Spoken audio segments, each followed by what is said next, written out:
আবারও চলে আসলাম আমাদের সেই আকিস ফাউন্ডেশন মাদ্রাসা, যা হচ্ছে আমাদের আকিস কোম্পানির যে মালিক আকিস, তার হচ্ছে সহধর্মিণী মনোয়ারা, তার মাদ্রাসা বা এতিমখানা বা ভোকেশনাল স্কুল, সেটাতে আমরা চলে আসলাম।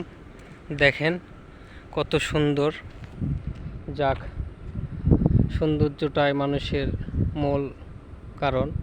এখানে অনেক শিশু বা ছেলেপিলে অনেকেই পড়াশোনা করে, তাদের বিনা বেতনে তাদেরকে সহযোগিতা করে সেই আমাদের আকিস কোম্পানি।